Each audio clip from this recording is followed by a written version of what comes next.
Hey, how's it going, guys? It's 7:30 p.m. on Tuesday, so here we are. We're back again early, and then we have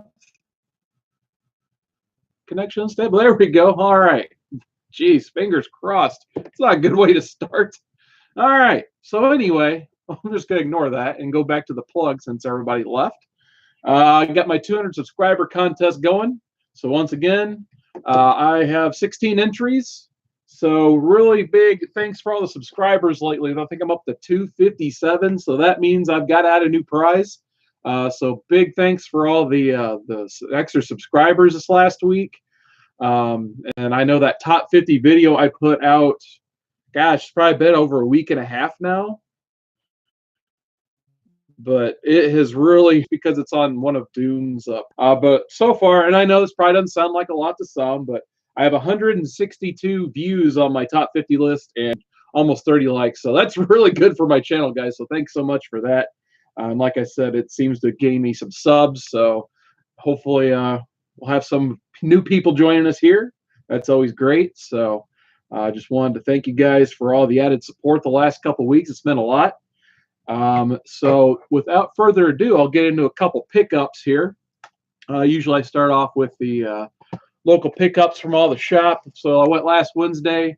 I believe I got all these read finally, so I didn't get too much last week. As most of you probably know, it was a little bit of a light week. I think I only picked up 5 books, so nothing too crazy. Actually got out of the store for about 20 bucks, which was pretty nice to be honest. So the first one on top of the stack was cover number 1. New Brian Bendis Jinx World book, but I had to get it because of David Mack's awesome artwork. Usually, if David Mack's doing interiors nowadays instead of besides covers, I've absolutely got to check it out. So I'll be honest, I didn't get really too much into the story. I kind of see what they're going for, but I was absolutely into David Mack's art. So if you guys are David Mack fans, go ahead and check this one out. I recommend it just for his excellent art as usual. The next one on the list I read right before I hit start on this pretty much. Thanos Legacy #1. This one was all right. This is probably going to be I'm guessing this will be a dollar bin book in the future, to be honest.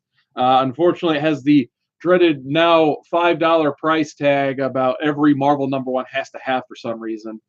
But really, I mean, like I said, decent, solid read. Art's all right, but it really accomplishes not much. You kind of see the epilogue of Thanos going into the future during the Donny Cates storyline and him immediately getting back to the current timeline.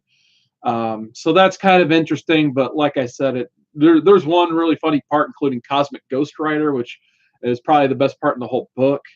And then there's like a secondary story in the back that involves a child Gamora interacting with Thanos, who has his full Death Star operational, I guess. So, like I said, it was an okay read, but this felt like, well, just put it this way: they just did Thanos Annual a couple months back. That was like the last Donny Cates Thanos book, and then we get this. This feels like it may as well have been the annual, so I don't know why we needed Thanos Annual #1, and then a couple months later, Thanos Legacy #1. It really wasn't a point for both, in my opinion. But if you guys are Donny Cates Thanos completists, this one was out last week, so you might want to check it out. Next up, Leviathan #2. This might be my current pick of the week for last week, actually. It's still a pretty solid read at issue 2. We're finding out in this world that Jerry Duggan, his book's not even out yet. Layman, the writer of Chew, did this one. Sorry. But anyway, instead of just like one kaiju coming out of the earth, now we have dinosaurs and stuff.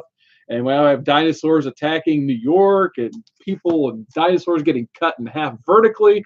This is an insane book, more than I thought it'd be. So it's only on issue 2, so I recommend hopping on board now. Like I said, very, very happy with this one so far.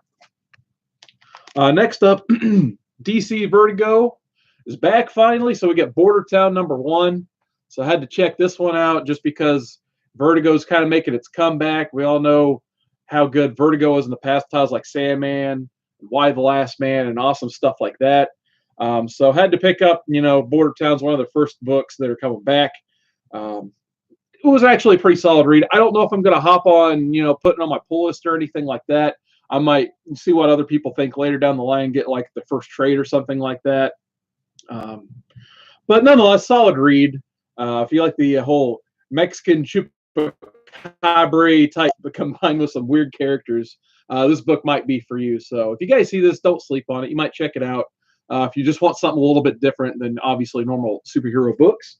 And then the last pickup I had, Justice League number 7. I believe this is kind of like it's kind of weird for an issue 7 to kind of put a bookmark at a story arc.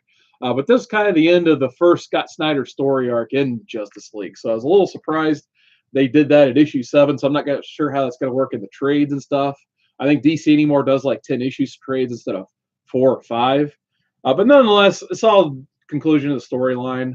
I'm really looking forward to seeing what Scott Snyder has long-term plans for Justice League, because so far his first story arc is the best thing going at DC, in my opinion.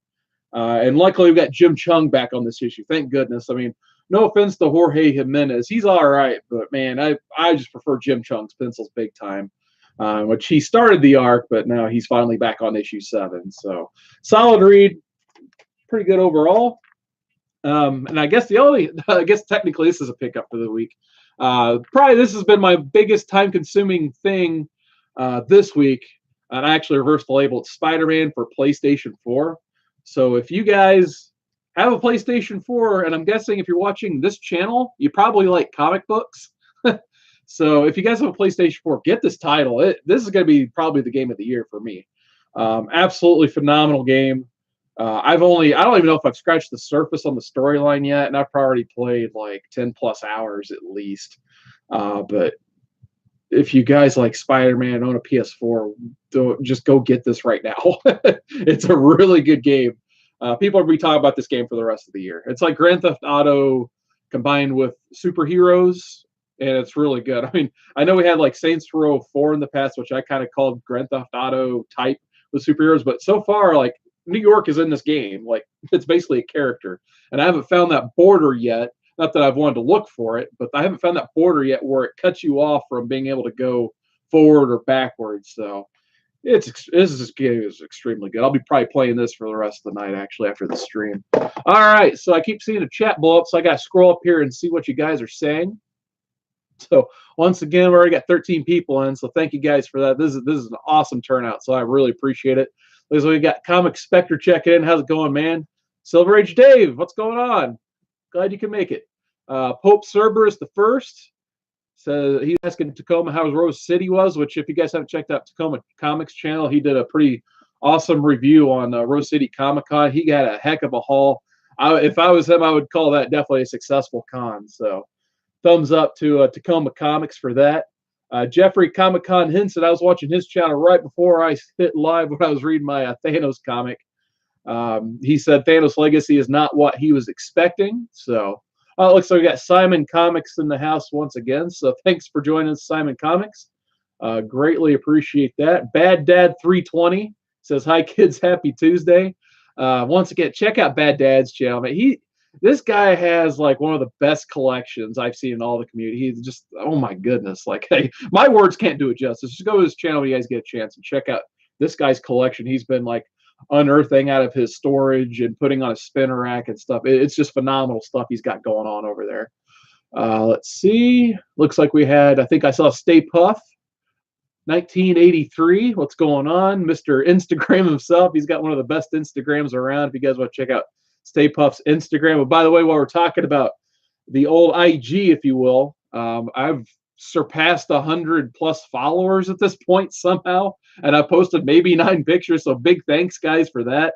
I promise, especially since I'm on vacation once again next week, I'm going to try to post more stuff and communicate or go with more of the tags, because I know I get tagged by some of you guys out there, and then by the time I remember or think about it or even check it, it's like if I got tagged for instance, Mutant Monday or something like that. By the way, shout out to Lindsay's Geeked Out Knickknacks for that tag. But by the time I checked out, I was eating lunch Tuesday. So I'm going to try to get better. But I do want to thank you guys for the Instagram support as well. I definitely recognize that too. And I believe I just saw Who Dat Comics and Movies. What's going on, man? Glad you can make it. And then Comics Addiction, he started the live stuff too. So check out his channel. He's got some awesome live stuff going on. Of course, Who Dat, of course, goes live more often than not as well. He's got some great content and that stuff on his stuff. So I definitely want to make sure you guys know about that. And then Comics Misexplained, the newest member of the Comic Corps. So we're happy to have you at Comics Misexplained. So I got, like, I think someone said Purple and Friday. It's like, man, the Comic Corps is just like the NWO. It's just like, seems like we get a new member like every week. So too sweet, I guess, to the Comic Corps members out there and the people who want to join us. Just feel free to ask at this point. And I got to say hi to Erod212. I just saw him pop in. So what's going on, Erod, man? Glad you could make it. That's awesome. All right, so next up, I want to talk about a nice, awesome, because I saw Who Dat Comics and Movies pop up. Got a great Legend auction win. And if you guys aren't familiar with the Great Legends auction, you should be because you're watching my channel. But nonetheless, he has auctions every other Saturday, usually the first and the third Saturday of the month, 10 p.m. Eastern. And then Rich, formerly of the Comic Corps, hooked me up with this nice lot on that auction. I think I've only got this for like $20, $30-ish dollars. I can't remember right now, but nonetheless, for this many books, trust me, it was a big deal. So I kind of had I thought about collecting this as it was coming out. For whatever reason, I just kind of missed the boat on it. So when Rich put up pretty much the entire run, minus a couple issues, number 1 through 21 of the Scarlet Spider, I was like, yeah, I'll check that out. I mean, especially for the price, I could not pass this up. And I know Rich, he is a fellow Mark Bagley enthusiast when it comes to art. I think it's his favorite artist, and is definitely one of my favorite artists out there. So if nothing else, I wanted to get this for the art. I believe Peter David is the writer, so that's a win-win for me. Phenomenal creative team. So I'll look forward to reading these. So I got issue 1. Let's go ahead and show them. Issue 2. Pretty cool cover of issue 3, I think. That's pretty nice. Got issue number 4. Issue 5. Issue 6. That's a cool cover on issue 7. Nice skull cover of Scarlet Spider. Issue number 8. Number 9. Number 10. Like I said, if you guys read this run, let me know what you guys think about it. It's one of those runs I really haven't heard a lot about, but I've always just kind of had my eye on it because, like I said, I like the creative team on it, and I've always respected Peter David as a writer, so I definitely, at the very least, I know he's going to give a good run of a comic, and he's going to stay on it till they kind of kick him off the title. So, yeah, if you guys have read this, please speak up. I'm curious if anyone has good feedback on this one.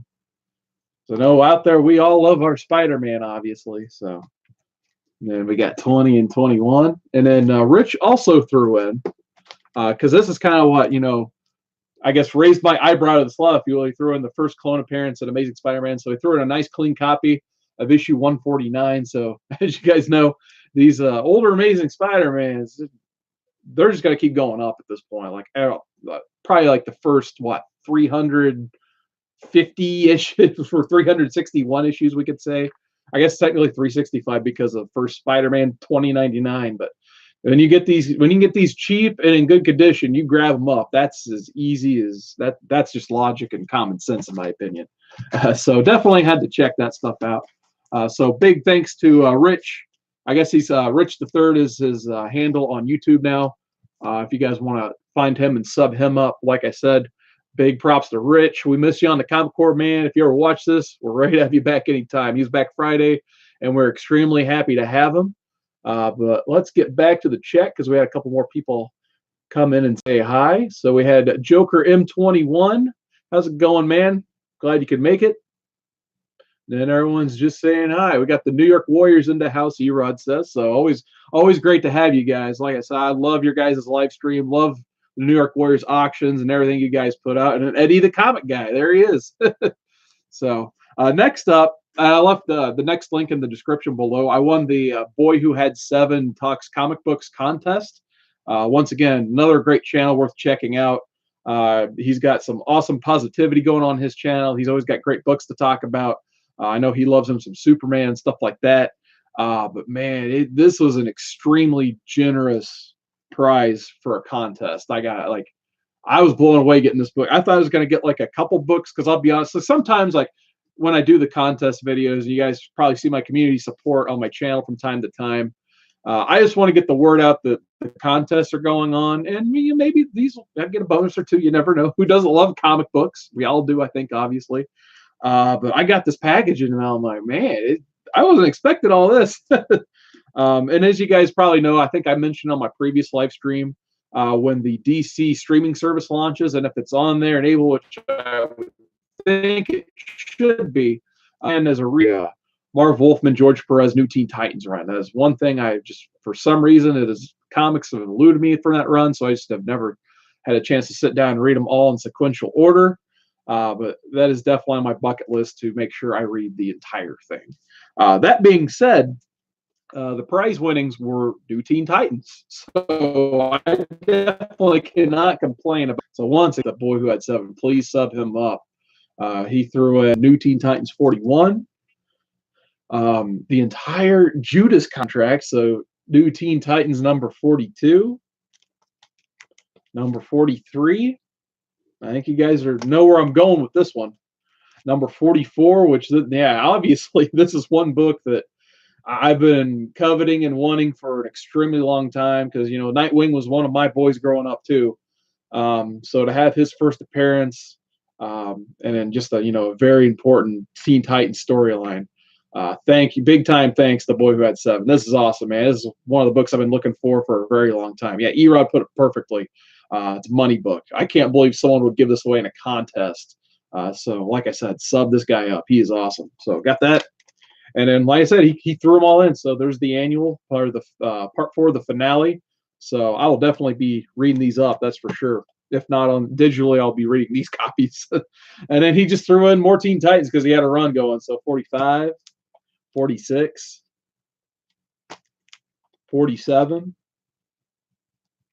I do like this cover for 48. I gotta keep saying George Perez is he's my favorite of all time. Like, just the quality he puts in all these covers. Especially like this one right here, just the backgrounds and stuff. Man, I cannot wait to read this whole run. It's just going to be a treat for me. So once again, I know I keep mentioning it being a dead horse, if you will, but sub up the boy who had 7. Awesome contest. So happy I got to win that. And yeah, that's awesome. So, all right, let's get back to the chat real quick. So Simon Comics says, congrats. Thank you so much. Appreciate that. Looks like Comic Core is back. So what is up, Chad? I'm assuming that's you. Best wishes to Chad. I know he's putting up with some weather crap right now. So, we're all thinking about you, bud. So I hope everything is going well for you now after all these storms have passed and all that crap. So if you need anything from us, we're all here and we're all ready to talk to you and help you in what ways we can. If you need it, we'll be there for you. That's what Comic Core Bros do, I guess. Once again, too sweet. There you go. And then Erod says the new Teen Titans 44 thinks it's an undervalued book, which, yeah, I mean, I agree. We'll see what happens with, the Dick Grayson character going into, the streaming service with Titans and all that stuff. I think, once they do that, if it's a good show, it has to be a good show, first of all, but if it's a great show and they do that Nightwing reveal, probably see a little bit of action on that, especially if you talk getting Jericho in there, maybe some Deathstroke eventually, then yeah, it might become a valued book. Let's just say that. All right, so it looks like, well, all the Warriors are coming. We got Big E's home of the New York Warriors. So what's up, Big E's? Glad you can make it, man. Yep, Chad says he hates water. Sorry, man. All right. Pope C is asking, who has the full run of Y the Last Man? I actually have one. I think what the lot I got on eBay was 1 through 34. And then I've all over there, I've got the hardcovers 1 through 5. So I guess technically, and I have issue 60, of course, one of the best single issues of all time. All right. Like I said, we always got more books on this show. I got a nice little haul from my Half Price Books outlet. Once again, they have almost everything for $1 over there. There was one exception, though, but I decided to pay a couple bucks for it. And this was pretty cool. That's why I wanted to do the Why the Last Man comment and then start on this. I've never seen this before. It's just a trade called Vertigo First Taste. So as you guys can see, that I paid $3 for this. So fortunately, we got to get those dreaded stickers off. Half Price Books, they're cheap, but they have cheap stickers that go on your books, and it sucks. But anyway, the reason I got drawn to this is it had some really nice reads in here. So we've got The Death, The High Cost of Living, which more on that in a second.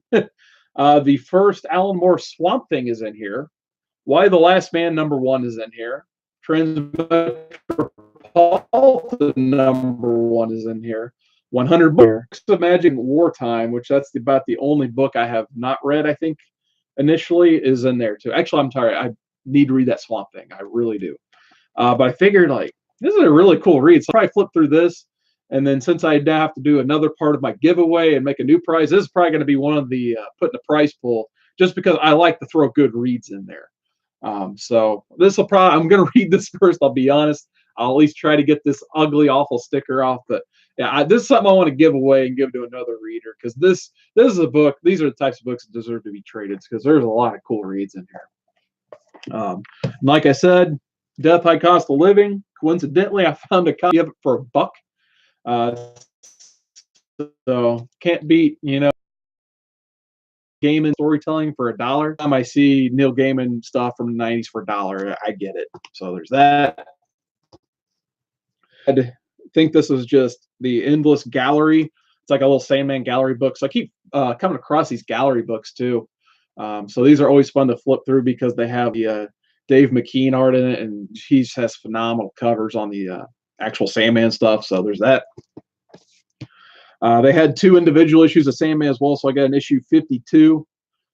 Pretty cool cover there. Unfortunately, there's a nice like owl. Makes me think of Twin Peaks every time now. So cool owl cover. Unfortunately, my camera and the shiny reflective crap doesn't do it justice. And then I finally found the final issue. Miracle Man 3D #1 for 20 cents. Actually, for some reason, my half price books near me, they've had they just set up a folding table about 2 or 3 weeks ago, and instead of having 50-cent books now, they just throw all their what they think they're garbage books, I guess, into these bins, and just they're 10 for $2 or 20 cents. Well, why wouldn't you buy 10? So usually I'll pick out one decent thing. I mean, there's a lot of ripped up 90s comics in there, so sifting through them's a little difficult. But yeah, I thought that was pretty cool. Some Miracle Man from '85. I don't see this too often floating in bins, so when I do, I get it. And I don't know if Four Man's